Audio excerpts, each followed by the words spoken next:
गत वर्षको तुलनामा साधारण खर्च बढाइएको छ, पुँजीगत खर्च घटाइएको छ। आवश्यक अध्ययन, स्रोतको प्रबन्ध र कार्यान्वयन हुने आधार तयार नगरी ठूला कार्यक्रम र योजनाहरू प्रस्ताव गरिएको छ। आर्थिक वृद्धि दर अर्थतन्त्रको प्रमुख आर्थिक परिसूचक हो। यसले समग्र अर्थतन्त्रको मापनको प्रतिनिधित्व गर्दछ। पोहोर साल उहाँले बजेटको विवरण संसद होइन संसद बाहिर प्रस्तुत गर्दा आज बोलेकै कुरा सम्झिएर प्रस्तुत गरे भए त कति राम्रो हुने थियो। उहाँले त्यसबेला अर्थतन्त्र 6.5% वृद्धि हुनेछ भन्नुभयो। कोभिडले थल्लिया थियो मुलुक, खोप लगाउन सुरु पनि गरेका थिएनौँ। 6.5 भन्नुभयो, आज 8 भन्दाखेरि उहाँलाई अचम्मै जस्तो लाग्यो। 6.5%ले मुद्रास्फीति हुन्छ भन्नुभएको थियो, आज 7ले हुन्छ भन्दाखेरि उहाँलाई त्यतिले पनि पुग्दैन जस्तो लागेको छ। पुँजी लगानी त अपुग छँदैछ। अन्य दुई प्रमुख आयामहरूमा कुनै हिक्का नै नगरी यो गठबन्धन सरकारले आर्थिक वृद्धि दर निर्धारण गरेको छ।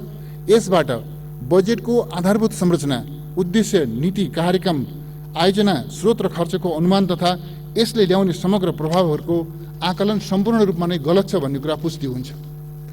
बजेटको प्रमुख घोषणा नै गलत र प्राप्त हुन नसक्ने प्रकृतिको छ। सभामुख महोदय, यो संसद पहिले निर्वाचित भएर आउँदाखेरि ऋण वैदेशिक र आन्तरिक कहाँ थियो? हामीले तिर्नुपर्ने वित्तीय व्यवस्थाको अवस्था के थियो र तपाईँहरूले छोड्ने बेलामा कहाँ पुग्यो? त्यसलाई ठन्डा दिमागले एकपल्ट हेर्नुभयो भने त्यसको जिम्मा त हामीलाई लाउन सक्नुहुन्न नि। अरू सबै जिम्मा दिए हुन्छ, यो जिम्मा किन लाउनुहुन्छ? न उद्देश्य र प्राथमिकता बीच सङ्गति छ, न क्षेत्रगत कार्यक्रमहरू स्पष्ट र प्रतिबद्धता सहितको छ, न आवश्यक स्रोत विनियोजन सहितको छ, न छ त केवल गोसवारा भाषामा लेखिएको निबन्ध जस्तो। सभामुख महोदय, कुन चाहिँ बजेट पढ्ने?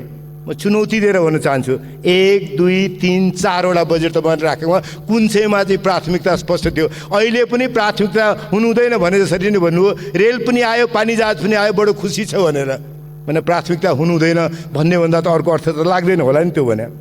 एक ढङ्गले भन्दा आधारहीन, सतही, निजी क्षेत्रले अनि सगरमाथा पुग्ने फास्ट्याग बनाइदिला भनेर अनि विकासको परिकल्पना गरेर बस्ने हामी कुन ठाउँमा पुग्यौँ? सभामुख महोदय, त्यस्तै गरी चितवनबाट काठमाडौँ 1 घण्टामा पुग्ने द्रुत मार्गको परिकल्पना त छँदैछ।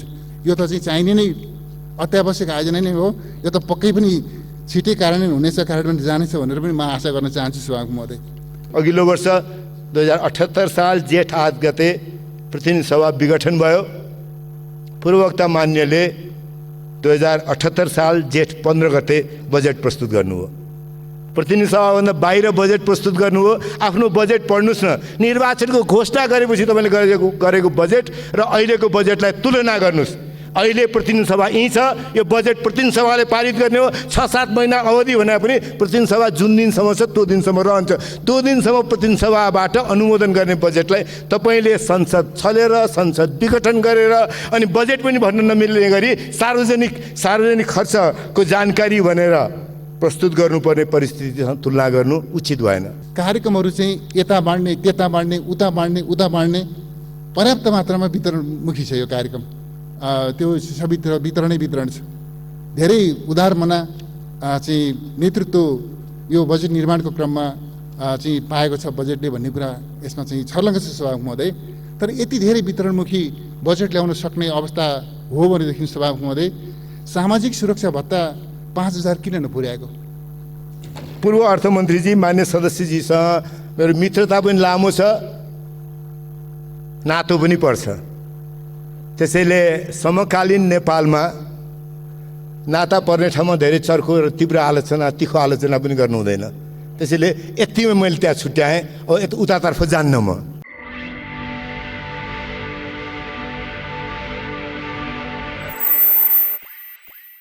गत वर्षको तुलनामा साधारण खर्च बढाइएको छ, पुँजीगत खर्च घटाइएको छ।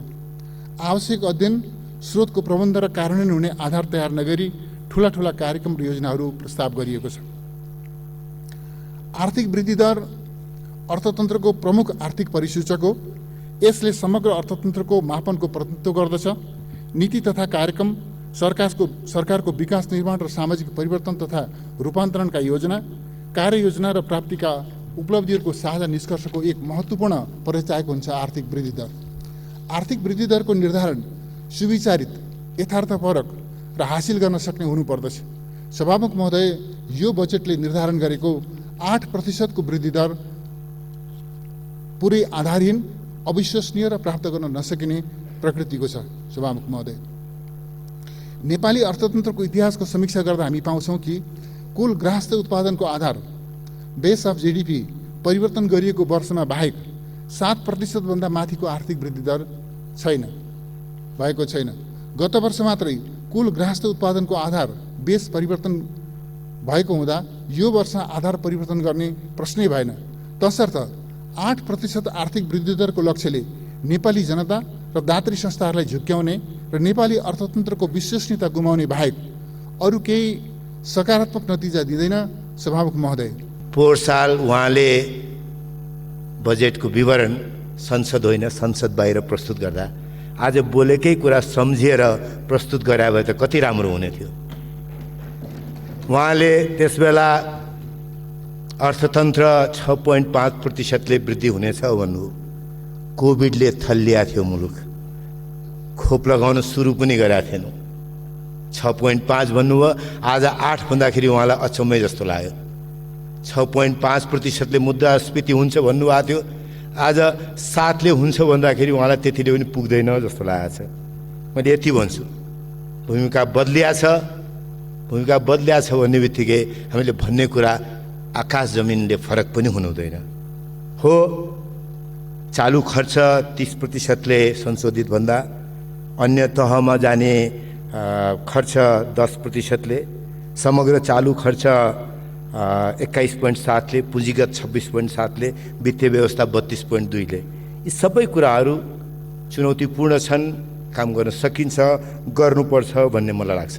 राजस्वको वृद्धि बारेमा उहाँले भन्नुभयो 21.8, उहाँले आफैले प्रस्तुत गरेका संसदभित्र संसद बाहिर दुईटै बजेटलाई हेर्नुभयो भने त्योभन्दा कम राख्नु भएको थिएन कहिले पनि। अर्थतन्त्रको स्वाभाविक गति, त्यस पछाडि प्रचलित मूल्य मुद्रास्फीति समेतका कारणले आउने हुन्छ र त्यसरी कर उठाउने हाम्रो क्षमताको वृद्धिबाट पनि त्यतातर्फ हामी सजिलै पुग्छौँ। पुँजी लगानी त अपुग छँदैछ। अन्य दुई प्रमुख आयामहरूमा कुनै हिक्का नै नगरी यो गठबन्धन सरकारले आर्थिक वृद्धि दर निर्धारण गरेको छ। यसबाट बजेटको आधारभूत संरचना, उद्देश्य, नीति, कार्यक्रम, आयोजना, स्रोत र खर्चको अनुमान तथा यसले ल्याउने समग्र प्रभावहरूको आकलन सम्पूर्ण रूपमा नै गलत छ भन्ने कुरा पुष्टि हुन्छ। बजेटको प्रमुख घोषणा नै गलत र प्राप्त हुन नसक्ने प्रकृतिको छ। सभामुख महोदय, गरिबी हाम्रो साझा दुश्मन हो। हाम्रा सम्पूर्ण प्रयासहरू गरिबी निवारणका लागि लक्षित हुनुपर्नेमा दुई मत हुन सक्दैन। तर गरिबलाई गरिबीबाट मुक्त गर्छु भनेर सरकारले आश्वासन दिने र व्यवहारमा गरिबी घटेन भने जनतामाथि ठुलो धोका हुनेछ। सरकार वार्षिक 8 लाख नेपालीलाई निरपेक्ष गरिबीको रेखाबाट माथि ल्याउँछु भन्छ, तर कसरी? सरकारको आर्थिक वृद्धि दरमै समस्या छ, यो आधारहीन छ। त्यसबाट गरिब जनताले लाभ लिन पाउने कुरै भएन। आम नेपालीको आम्दानी बढ्ने भएन, महँगी आकाशिँदो छ, जीवन झन् कष्टकर बन्दैछ। अनि कसरी गरिबी निवारण हुन्छ? सभामुख महोदय, यो संसद पहिले निर्वाचित भएर आउँदाखेरि ऋण वैदेशिक र आन्तरिक कहाँ थियो? हामीले तिर्नुपर्ने वित्तीय व्यवस्थाको अवस्था के थियो र तपाईँहरूले छोड्ने बेलामा कहाँ पुग्यो? त्यसलाई ठन्डा दिमागले एकपल्ट हेर्नुभयो भने त्यसको जिम्मा त हामीलाई लाउन सक्नुहुन्न नि। अरू सबै जिम्मा दिए हुन्छ, यो जिम्मा किन लाउनुहुन्छ? अब ट्रेन्डको कुरा गर्ने भने सार्वजनिक ऋणको वृद्धिको ट्रेन्डको मैले भनिहालेँ। राजस्व अनुमानको, चालु खर्चको, पुँजीगत खर्चको, ऋण बढ्दै गएपछिको वित्तीय व्यवस्था, यी सबै स्वाभाविक हुन्। व्यापार घाटा घट्ने क्रम, बढ्ने क्रम, चालु खाता घाटा बढ्ने क्रम, वैदेशिक मुद्रा सञ्चेतीमा दबाव पर्ने क्रम र विप्रेषणप्रतिको हाम्रो निर्भरता 9 महिनादेखि सुरु भयो र यी त जस्ताका त्यस्तै थिए नि, त्यही विरासतमा प्राप्त भएको छ। यी अर्थतन्त्रका चुनौतीलाई को सत्तामा छ र को सत्तामा छैनबाट परिवर्तन हुँदैन। यसका बारेमा गम्भीर छलफल गर्नलाई हामी जहिले पनि तयार हुनुपर्छ भन्ने मलाई लाग्छ। स्वास्थ्य र शिक्षा क्षेत्रमा गुणात्मक सुधार गरी मानव विकास सूचकाङ्कमा सुधार ल्याउने माननीय अर्थमन्त्रीजीको दाबी रहेको छ भने अर्कोतर्फ बजेटका प्राथमिकता र उद्देश्यहरू हेर्दा शिक्षा, स्वास्थ्य, सामाजिक सुरक्षा र कल्याणका क्षेत्रमा न उद्देश्यमा समेटिएको छ न प्राथमिकतामा नि परेका छन्। व्यापार सन्तुलन कायम गर्ने घोषणा गर्ने सरकारले बजेटको प्राथमिकतामा निर्यात प्रवर्धनले स्थान पाउन नसक्नु अर्को आश्चर्यजनक विषय हो। उदीयमान दुवै छिमेकी विशाल अर्थतन्त्र, आर्थिक विकासको क्षेत्रीय र विश्वव्यापी प्रवृत्ति र नेपालको राष्ट्रिय आवश्यकताप्रति यो बजेट पूर्णतः उदासीन छ।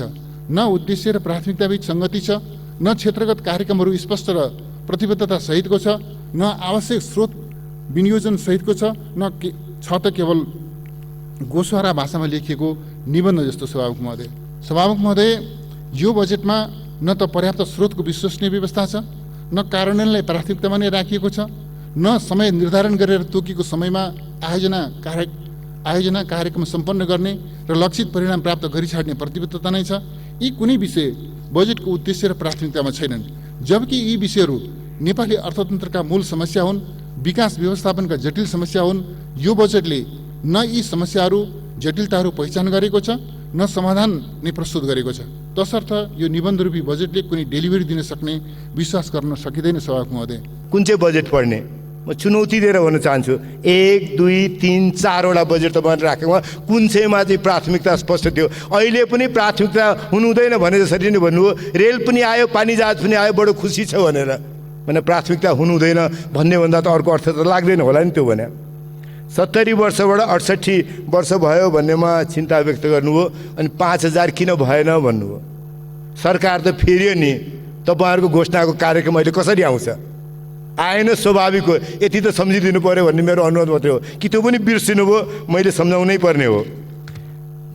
बजेटले कृषि क्षेत्रमा मूलत आयात प्रतिस्थापनका लागि, त्यसपछि उत्पादन वृद्धिका लागि जुन जुन बाटो समाता छ, त्यो बाटो ठिक बाटोमा छौँ हामी। त्यो बाटो बारेमा विशद छलफल पनि गर्न चाहन्न। तलब वृद्धि तपाईँहरूले बेला बेलामा भन्नु भएको थियो, योपालि हुनु स्वाभाविक थियो, ढिलो भएको थियो, तलब वृद्धि भयो। तलब वृद्धि भएकोमा खुसी व्यक्त गर्ने बाहेक अर्को बाटो त कसैसम्म छ जस्तो लाग्दैन। उद्योग क्षेत्रका लागि सरकारले ठिक बजेटको बाटो ल्याछ। निजी सार्वजनिक साझेदारी, नवप्रवर्तनमा नयाँ केही कुराहरू असाध्यै राम्रोसँग छ, त्यसको सबैले मुक्त कण्ठले प्रशंसा गर्नुपर्दछ। कर छुट, कर दरको राहत आदिका कुराहरूले निश्चित रूपमा अर्थतन्त्रलाई चलायमान बनाउनेछ। कोभिड पछाडिको सामान्यमा फर्कँदै गएको अर्थतन्त्र, लय समात्दै गएको अर्थतन्त्रले वृद्धि ल्याउँछ। निजी क्षेत्रको लगानीमा 2 घण्टामा पुग्ने गरी चतराबाट सगरमाथा र मिर्चैया हुँदै लुक्ला चतराबाट सगरमाथा एउटा, अर्को चाहिँ मिर्चैयाबाट लुक्ला हुँदै सगरमाथा जाने 2टा चाहिँ द्रुत मार्गको प्रस्ताव गरिएको छ। सगरमाथा पुग्नका निम्ति 2टा द्रुत मार्ग, त्यो पनि निजी क्षेत्रको लगानीमा। यस प्रकारको कार्यक्रम यसमा प्रस्ताव गरिएको छ।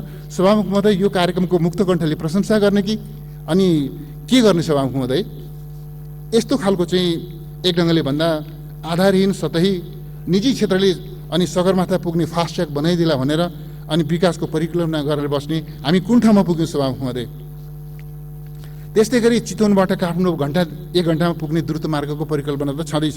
यो त चाहिँ चाहिने नै अत्यावश्यक आयोजना नै हो। यो त पक्कै पनि छिटै कार्यान्वयन हुनेछ, कार्यान्वयन जानेछ भनेर पनि म आशा गर्न चाहन्छु सभामुख महोदय।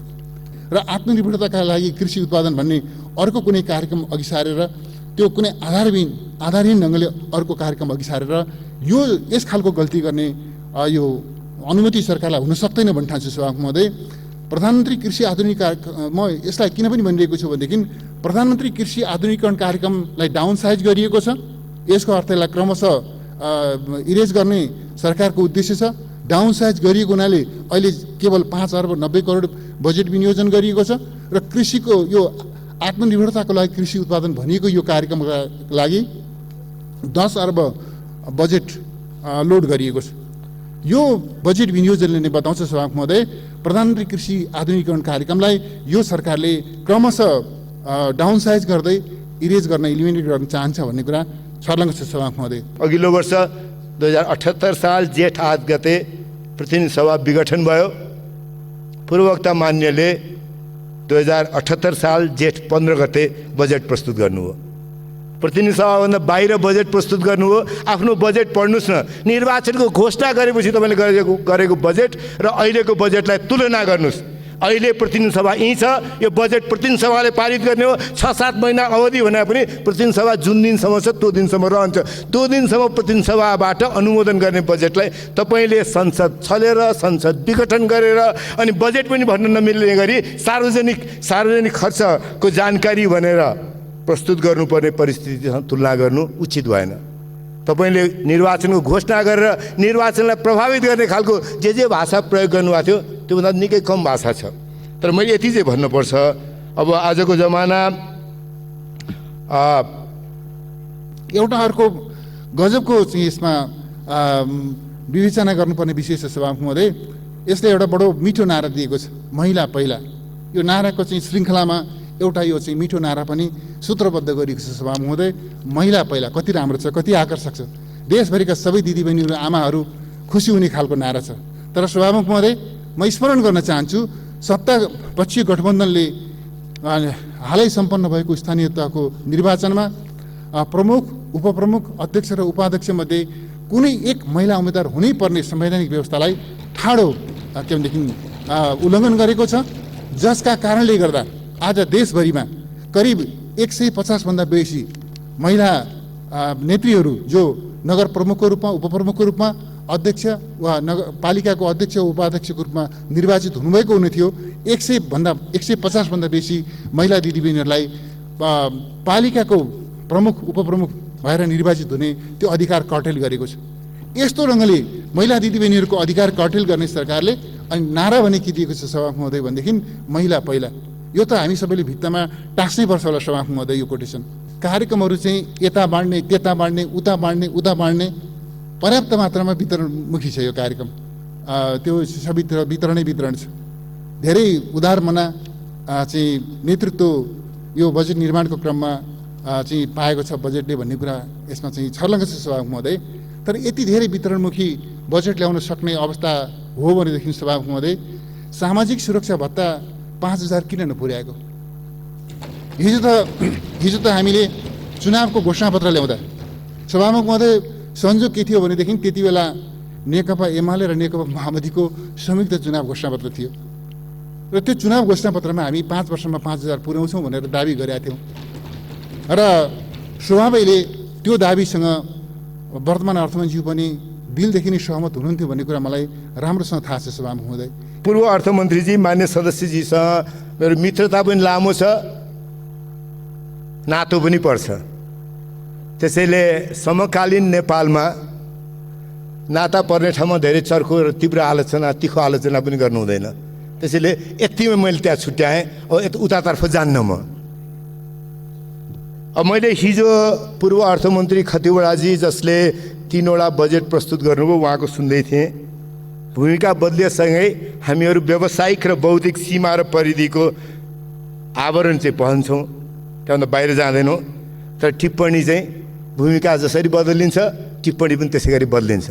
उहाँको हिजोको अन्तर्वार्ता पनि त्योभन्दा फरक रहेन। मैले उहाँका बारेमा, उहाँलाई ल्याएको बजेटका बारेमा, ऋणको सीमाका बारेमा जे बोल्थेँ त्यो बारेमा उहाँले हिजो अहिलेको बजेट बारेमा बोलेको कुरामा केही पृथकता देखेन। कति दिन हामी यही काम गर्ने?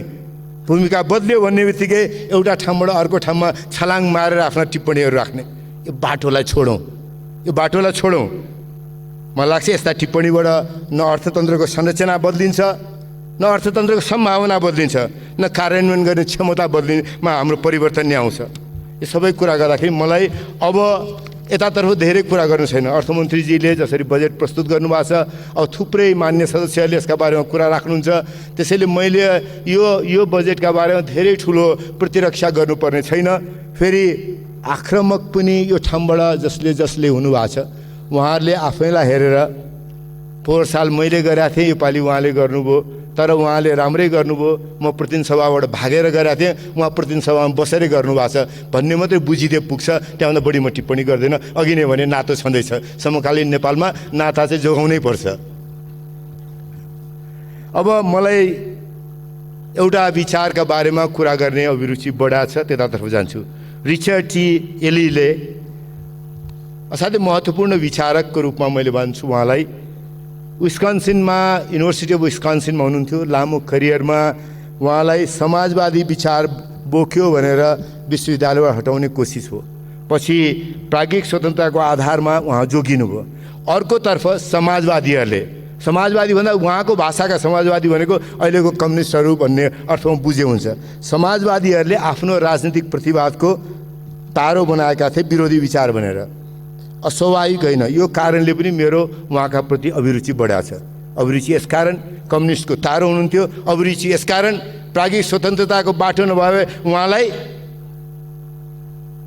कथित त्यस बेलाका उदारवादीहरूले उहाँलाई विश्वविद्यालयको जागिरबाट पनि बाहिर निकालिसक्थ्यो। दुवैतर्फको तारो बन्नुभएको थियो।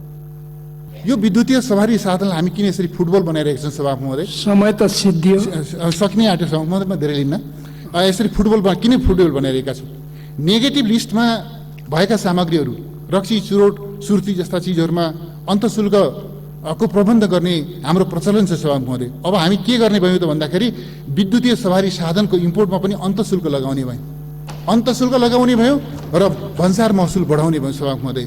अब यसको अर्थ के भनेदेखि हामी अब विद्युतीय सवारी साधनको प्रयोगलाई हामी डिस्करेज गर्दैछौँ, फेरि पनि हामी डिजेल पेट्रोलकै भेहिकलहरूलाई इन्करेज गर्दैछौँ र हामी भोलि इनर्जी स्पिल होला मतलब छैन, तर महँगो तेल किनेर महँगो पेट्रोल डिजेल किनेरै सवारी साधन चढ्न विवश हुनेछौँ। त्यो ओरिएन्टेसन, त्यो दिशा लिन खोजेको सभामुख महोदय यो बजेटले। म भन्न चाहन्छु यस्तो गलत निर्णय वास्तवमा विद्युतीय सवारी साधनको चाहिँ महसुल बढाउने, खास गरी भन्सार बढाउने र अन्तशुल्क लगाउने खालको गल्ती किन गर्नुभएको माननीय अर्थमन्त्रीले म बुझ्न सकिरहेको छैन सभामुख महोदय।